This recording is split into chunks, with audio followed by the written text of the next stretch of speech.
పెట్టుబడులే లక్ష్యంగా కూటమి ప్రభుత్వం ముందుకు సాగుతుందన్నారు సీఎం చంద్రబాబు. ఈ నెల 14, 15వ తేదీలలో విశాఖలో జరిగే పెట్టుబడుల సదస్సును నిర్మాణాత్మకంగా నిర్వహించేందుకు కృషి చేస్తున్నామన్నారు.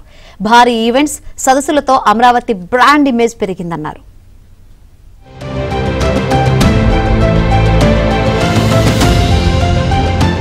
తెలుగుదేశం పార్టీ కేంద్ర కార్యాలయంలో ఏపీ సీఎం చంద్రబాబు సమీక్షా సమావేశం నిర్వహించారు. వివిధ ప్రాంతాల నుంచి పార్టీ కార్యాలయానికి వచ్చిన ప్రజల నుంచి విజ్ఞప్తులు స్వీకరించారు. అనంతరం చంద్రబాబు మీడియాతో చిట్ చాట్ చేశారు. విశాఖ పార్ట్నర్షిప్ సమ్మిట్ లో జరిగే ఒప్పందాలకు పెట్టుబడుల సదస్సుకు దేనికదే సంబంధం లేకుండా విడివిడిగా నిర్వహించనున్నట్లు సీఎం వివరించారు. పెట్టుబడుల సాధనలో లోకేష్ క్రియాశీలకంగా వ్యవహరిస్తున్నారన్నారు.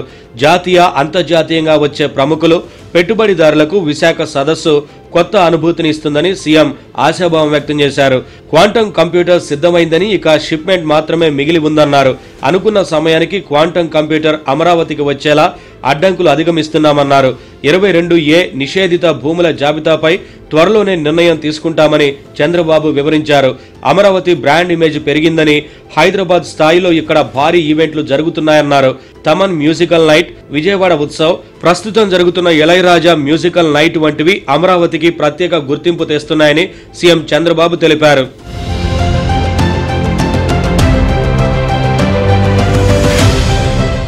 ఓవైపు భారీ ఈవెంట్లు, మరోవైపు భారీ పెట్టుబడులతో ఆంధ్రప్రదేశ్ అభివృద్ధిలో దూసుకుపోతోందని తెలంగాణకు చెందిన ప్రీమియర్ ఎనర్జీస్ నెల్లూరు జిల్లా నాయుడుపేటలో దాదాపు 6,000 కోట్ల పెట్టుబడులు పెట్టడం శుభ పరిణామం అన్నారు సీఎం చంద్రబాబు.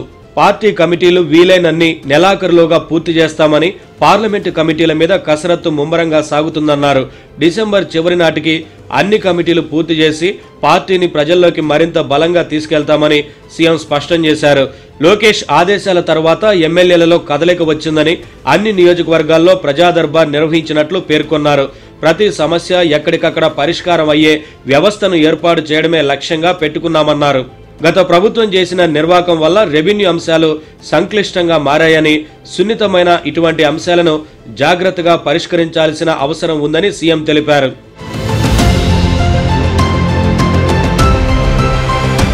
కింది స్థాయిలో ఉన్న అవినీతి నిర్మూలనకు సమగ్ర చర్యలు చేపడుతున్నామని, ముందు పెండింగ్ లో ఉన్న రెవెన్యూ సమస్యలు పరిష్కరించాల్సి ఉందన్నారు. దీనిపై ఇప్పటికే అధికారులకు ఆదేశాలు ఇచ్చామని సీఎం చంద్రబాబు స్పష్టం చేశారు.